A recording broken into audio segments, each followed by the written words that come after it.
Exodus 20:1-7. Then God spoke all these words. I am the Lord your God, who brought you out of the land of Egypt, out of the house of slavery. You shall have no other gods before me. You shall not make yourself an idol, whether in the form of anything that is in heaven above, or that is in the earth beneath, or that is in the water under the earth. You shall not bow down to them or serve them. For I, the Lord, am your God, am a jealous God, punishing children for the iniquity of parents to the third and fourth generation of those who reject me, but showing steadfast love to the 1,000th generation of those who love me and keep my commandments. You shall not make wrongful use of the name of the Lord your God, for the Lord will not acquit anyone who misuses his name. This is the word of God for the people of God.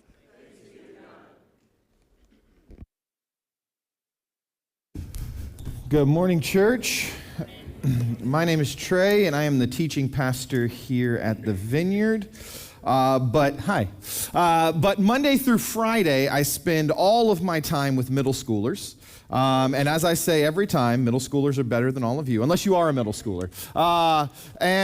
They're great. I love spending all my time with them. One of the things I love most about middle schoolers is that they are constantly trying things out, right? They are trying out personalities. They are trying out identities. And through 1 year, you'll see 15 different versions of a kid, right?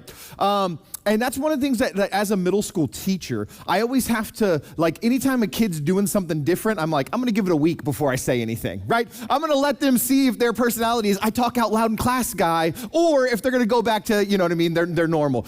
You can't freak out at every little thing a middle schooler does, because they're just doing it for today, you know, and it'll be something else tomorrow. And so it's so fun. But we as humans, we are constantly seeking identity, right? And it's very clear in middle schoolers. They're seeing, who am I going to be known as? You know what I mean? Like, I've heard a story about a guy who in middle school, he decided he was going to be a dude who spoke with a British accent. He's from Florida, right? And so he shows up at school one day and he's just got a British, and he kept it up for like a year, you know? But that's a thing. They'll just try different things out, trying to find identity, trying to find, who am I going to be? And it's not just middle schoolers that do that. As adults, we are constantly seeking that as well. It may not be as in your face or as obvious as it is with middle schoolers, but we're always seeking ways to identify who we are, right? There's this idea, it's called expressive individualism. The idea is that in our modern world, what we are seeking to do is find who we are on the inside and then express that outwardly. It comes from Charles Taylor's A Secular Age, that term. And so this idea of expressive individualism is how we find our identity, right? This is Elsa in Frozen, who is like, you know, she has been the good girl all along, but now she's not going to be. She's going to throw off the shackles of being a princess, and she's going to be who she is, right? And we celebrate that. And there's reasons why, but there's reasons why we should maybe be a little hesitant toward that as well. Well, today we're going to talk about the identity of the people of Israel. We have been going through the book of Exodus, where we find the people of Israel enslaved at the beginning, crying out into the void, and God hears their cry. God gives the people his name, Yahweh, and says that that's how they're going to know that he's going to redeem them. And then we see Yahweh having a competition with the powers that be in the empire of Egypt, and it is Yahweh versus Pharaoh, right? And last week we looked at that competition, and we see how how Yahweh triumphed over the powers of Pharaoh, and how he rescued the people and brought them out of slavery, out of Egypt. And today we're going to look at what happens next. And in Exodus chapter 19, it says this: on the third new moon, after the Israelites had gone out of the land of Egypt, on that very day they came into the wilderness of Sinai. They had journeyed from Rephidim, entered the wilderness of Sinai, and camped in the wilderness.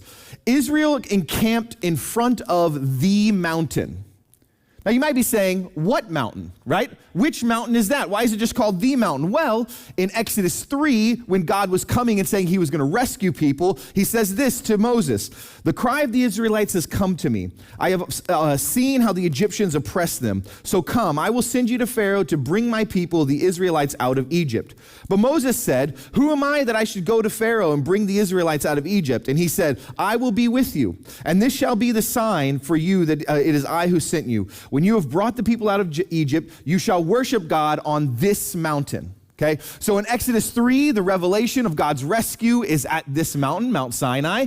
And now in Exodus 19, the people have come to that mountain. So God has been faithful to his promise, right? And it is at the base of this mountain that this disparate, homeless group of refugees will be unified into a single people. Right? They have not had a national identity in this way before. So it is at Mount Sinai that God is going to offer the people an identity. And it begins like this, Exodus chapter 19, verse 3. Then Moses went up to God. Yahweh called to him from the mountain, saying, "Thus you shall say to the house of Jacob and tell the Israelites, you have seen what I did to the Egyptians, and how I bore you on eagle's wings and brought you to myself. Now, therefore, if you obey my voice and keep my covenant, you shall be my treasured possession out of all the peoples. Indeed, the whole earth is mine, but you shall be for me a kingdom of priests and a holy nation. These are the words that you shall speak to the Israelites." God calls the people together and he says, here's who you're going to be. Right? There's two parts to this. Well, really three, but there's two parts. One is Yahweh saying, I've rescued you. I've already done the work. I bore you up on eagle's wings. I brought you out of Egypt. I have rescued you, right? I have become your redemption, right? So it's very important for us to know that it is redemption that comes first, right? God comes to the people and he doesn't say, okay, I want you to be this people before I've done anything for you. God says, no, I'm going to rescue you first. Right? And now I am going to bring you into an identity. I'm going to place onto you an identity. And it's a beautiful calling, right?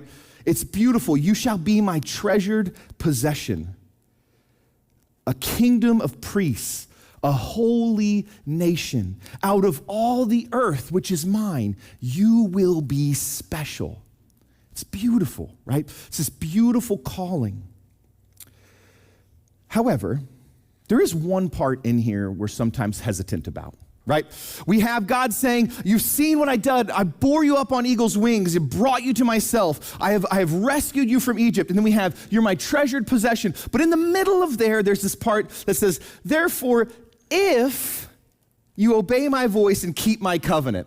We don't like ifs very much, right? We as humans, we don't like contingencies being put onto our identity. We really like the treasured possession, holy nation. Yes, God, I want to be that. But there's that just, if you do this, right? That is something that we hesitate toward. We don't like the if you do. We just say, no, just bring it. Let me have the identity. Let me have the blessing. It's less fun, right? It's less fun when there are ifs. But there are always ifs with identity, right? I am married. I am a very committed husband. There are ifs with that identity, right? We are very committed to each other, but if I start acting a certain way, start doing certain things, that identity is going to fall apart, right? I am a teacher. I love teaching, but if I start abusing my students, that identity is going to crumble, right? Our identity is worked out in how we live, right? And we can contradict our identity by how we act, okay? So what is this if that God is placing on the people? Well, they're quite famous, right? They're known as the 10 Commandments that come immediately after this. Right? The 10 Commandments. However, I hope by the end of this morning, I will have convinced you that the 10 Commandments is a terrible title for this list of 10. For two reasons, right? Number one, there's not 10 of them. There's more. And number two, they're not commandments. But other than that, it's a great title, right? Just if you take those two things, it's perfect, okay? So let's start with the commandments part. It's not what they're called. Right? My daughter just read these at the beginning of Exodus chapter 20. At the beginning of it, it says, thus God spoke all these words, right? Words. They have historically been known not as the 10 Commandments, but as what's called the Decalogue in Greek. That means 10 words, right? In Exodus chapter 34, when Moses is remembering this later, he says, Yahweh said to Moses, write these words. In accordance with these words, I have made my covenant with you, Israel. he was there with the Lord for 40 days and 40 nights. He neither ate bread or drank water, and he wrote on the tablets the words of the covenant, the 10 commandments. Now, here's the thing. Every single English translation that I could find translates the end of it 10 commandments, despite the fact that it's the exact same word in the exact same form as when it says earlier in this verse, he wrote the words of the covenant and he wrote these words, right? So we've taken it and we've kind of shifted the meaning. The Hebrew word here is used over 1,300 times, and it's used to say commandments twice, right? And one of them is here. It doesn't really make sense, right? It's not what's happening here. These are 10 words. And this is an important shift. This is important because if we understand these 10 things primarily as commandments, as things we're supposed to do, right? They're rules we must abide by, laws that we must follow. This does not fit the passage. This idea of commandments is too distant for us. If they are simply things we're supposed to do, these are traffic laws, right? These are office policies, things that we gotta do. But I don't know about you, I don't define myself by the speed limit being 40, right? I mean, and honestly, in Houston, nobody does. Right? There's not a speed limit sign in Houston that anyone pays attention to. It's just, it's a different way of understanding what's going on here. It's a very distant idea. It's like God calls the people here and he says, you're going to be my treasured possession. Now here's this list of policies, right? This is just stuff for you to do. No, right? If we understand them as words, as 10 things, we can understand them in their proper place. This is God saying, here's a detailed expression of what this identity means, right? Here are, just like I have spoken the words on you, that you are my treasured possession, here are some words for you to form your identity around, right? Not these distant things that you just have to do that we don't super think deeply about, but we kind of quote, right? Just like traffic laws, we say, oh, you're not supposed to do this, but sometimes I speed, right? This is very different. This is God saying, if you're going to be my treasured possessions, here's who you are, right? Here's who you are. So that's the problem with commandments. It should be 10 words, the Decalogue, right? The second problem, there aren't 10. Right? There are more than 10, and we don't count them all the same. Right? Let's look at the next part. Exodus 20, chapter 1 through 6. It says this, then God spoke all these words. I am the Lord your God who brought you out of the land of Egypt, out of the house of slavery. You shall have no other gods before me. You shall not make for yourself an idol, whether in the form of anything that is in heaven above or that is on earth beneath, or that is in the water under the earth. You shall not bow down to them or worship them, for I, the Lord your God, am a jealous God, punishing children for the iniquity of parents to the third and fourth generation of those who reject me, but showing steadfast love to the 1,000th generation of those who love me and keep my commandments. So we have the first 6 verses, right? Now, depending on what tradition you come from, you count these differently, right? The earliest interpretations of these 10 words, the Jewish interpretation, sees here 2 words, right? But not the 2 you're probably thinking of. They count it, I think I have a slide for this. The Jewish interpretation counts it as the first word is this opening where God says, I am the Lord your God, right? I am Yahweh your God. Where's that part? There it is. Who brought you out of the land of Egypt, out of the house of slavery. That's the first word. It is this proclamation of who God is. Then they say word number 2, now that God has been defined who we're talking about, word number 2 is don't have any other gods. Don't make idols, right? That's word number 2. So that's how the earliest interpretation has it. The Catholic interpretation counts these differently. Okay? In the Catholic interpretation, this first part, I am Yahweh your God who brought you out of slavery, that's just the preamble. Okay? And then the first commandment is don't have any other gods and don't make idols, okay? This is also if you were raised Lutheran. This is the Lutheran understanding of the commandments. But then let's go to the Reformed, the Presbyterian understanding of this is there's the preamble, I am Yahweh your God, right? The first commandment is don't have any other gods. The second commandment is don't have any idols. Don't bow down and worship other things. This is, how is it so hard to count to 10, right? Thought this was basic stuff. And this may seem like a small detail, but it actually greatly changes our understanding of what is being said, right?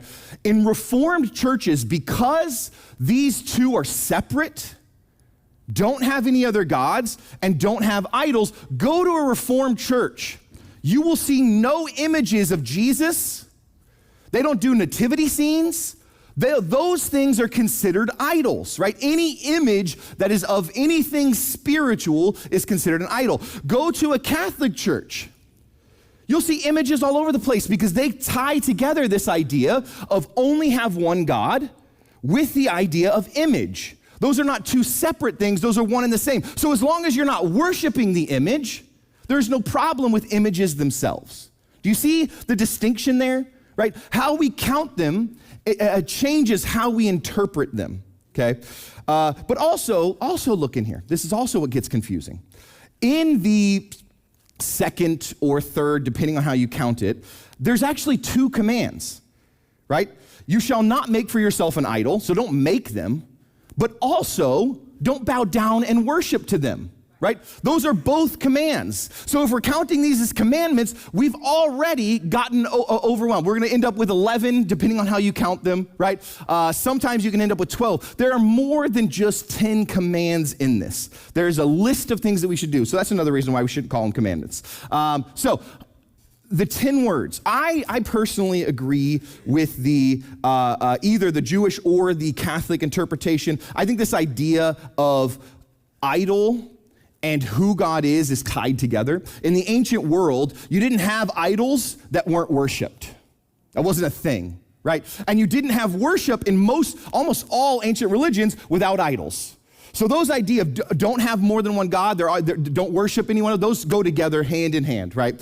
So I would see those as the same idea, right? So let's look at word 2 or 3, depending on your count, right? So we have the first word, which is, depending on how you count it, I am the Lord your God. The second word, which is don't have any other gods or idols, right? And then the third word would be, you shall not make wrongful use of the name of the Lord your God, for the Lord will not acquit anyone who misuses his name. Or, more traditionally, you shall not take the name of the Lord your God in vain, right? Man, so I wasn't raised in the church. And when I became a Christian, the church is weird, right?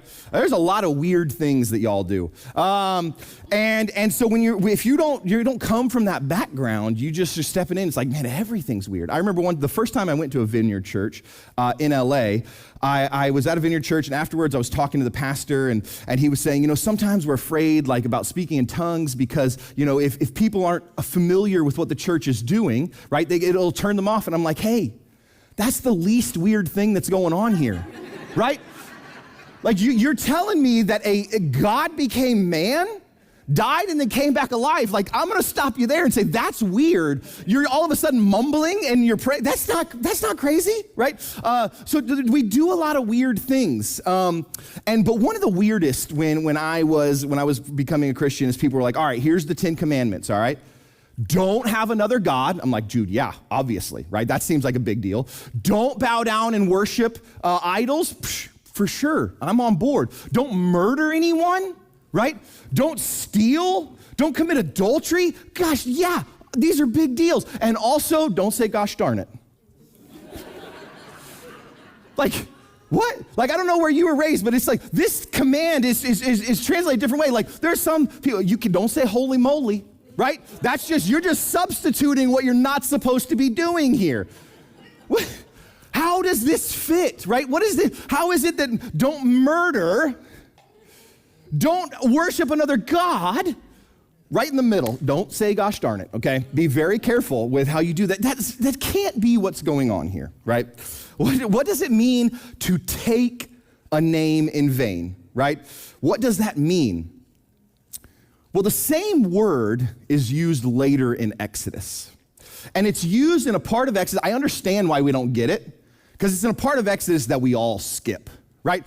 If you keep going in Exodus after chapter 20, things get boring real quick, right? The whole beginning part is there's plagues, there's magic, there's this divine competition. It's really cool. You get past 20 and it gets real detailed, real nuanced real quick. Right? And so I get why we don't do it. But later in the book of Exodus, in chapter 28, God is talking about how they're going to worship. And he tells them how to build this tabernacle. And he also tells the priests how they're supposed to act, right? What they're supposed to be doing, what they're supposed to be wearing. And so there's this long description of the vestments that the priests are supposed to wear when they go into the temple and are doing their stuff, right? And it goes into a lot of detail. One of the details is that on the vestment that they wear on their chest, there are to be 12 stones. And inscribed on each one of those stones is supposed to be the 12 tribes of Israel. So the ancestral sort of background of the people of Israel. And it says this in Exodus chapter 28, verse 29. So Aaron shall bear or take the names of the sons of Israel in the breastpiece of judgment on his heart, when he goes into the holy place for a continual remembrance before the Lord. So here we see Aaron is taking on him the names of Israel and taking them, bearing them before Yahweh their God, right? That's the same exact word that's used. It's this idea of taking a name. So when we read in Exodus chapter 20, verse 7, you shall not take the name of the Lord your God in vain, the idea is that you should not bear this name in vain, right? By taking on an identity, there is a certain expectation of how you are to live, right? This is the beginning of this covenant, right? God says, hey, here's some things about who you're supposed to be. Number one, I'm gonna be your God, me only. Number two, you have to accept that you are bearing a responsibility by taking this covenant. You are going to bear my name. Don't do it in vain. Don't do it in vain. If you are not ready for this, maybe don't take it up, right? Maybe don't take it up. Yahweh is saying that you are going to be a bearer of his name, and that comes with responsibility. That comes with responsibility. So when we look at the 10 words from this way, you have this interesting breakdown that kind of separates the way it's traditionally understood here in America. You have the first two, which are your theological identity. Right? Here is who God is, and I'm placing this on you. And then you have 3 through 10, which are your relational identity. This means here's how you're supposed to act amongst each other, right? But we have to be willing to take on an identity. And this is becoming harder and harder the further we get away from certain ideas, right? And I don't mean like certain foundational Christian principles of the nation. That's not what I mean. I mean certain ideas about who we are, right? For the majority of human history, people's identity has not been sought from within, but it's been something that's been placed on them, right? By their community, right? Your identity is not discovered, right? It is in relation to those around you, okay? For the majority of history, your dad is a cobbler, you're gonna be a cobbler, right? It's just not really a question, right? The identity is placed on you. You lived in Uganda for quite a long time, and one of the things I loved about the cultures there's a bunch of different tribes, a bunch of different peoples, but they all have these very significant ceremonies of coming of age, right? Where the community sort of recognizes you're no longer just a child, you are now one of us, and you're now a bearer of the name of our tribe, right? There is this significant identity that's being placed on us, and this brushes up against us in the modern age. We want to determine our identity. I want my identity to be something I decided upon, right? That I discovered that uniquely describes the complexities that's me, right? That's the middle school sort of idea that, this angsty, like, no, that's just not who I am. I'm this, right? But we all do that. We're all seeking this identity from within. And God is saying, what if you slow down and you let me place an identity upon you? What if instead of seeking your whole life for some sort of unique expression of who you are, you define yourself by the relations you have, primarily with God, but also with how you interact with each other? What if we're not supposed to spend our life seeking internally an identity, but we're supposed to spend our life seeking externally for the identities to be placed upon us? So the question I think that the first two words give us is, are you willing to be identified? Are you willing to have an identity placed upon you for a definition of who you are to be external, right? For God to say, here's who you are. You are my treasured possession. You are a kingdom of priests. You are a holy nation. And what that means is, here's how you worship. That's who you are. And that means you, as an individual, as a part of this bigger thing, are bearing the name of God as you walk through this world. And people are going to look at you and say, oh, you're one of those people who have taken upon you that identity. Let's see what that says about this identity, about the God who placed it upon you. That's a responsibility we have to bear. Too often in the modern world, we let other things become our defining identity. Republican, Democrat, conservative, liberal, these become the identity markers that distinguish us from others, right? When as Christians, the first thing that we should say about our identity is, I'm a person of the name. I am Yahweh's. He has marked me with his name. I bear it on my chest as I walk through this world. And that means I have to act a certain way. Right? Next week, we're going to look at what this means for how we treat each other, right? A great term that I love about the next set of commandments is it's the bill of other people's rights, right? It's not about you. It's about how you treat one another. That's who we're called to be.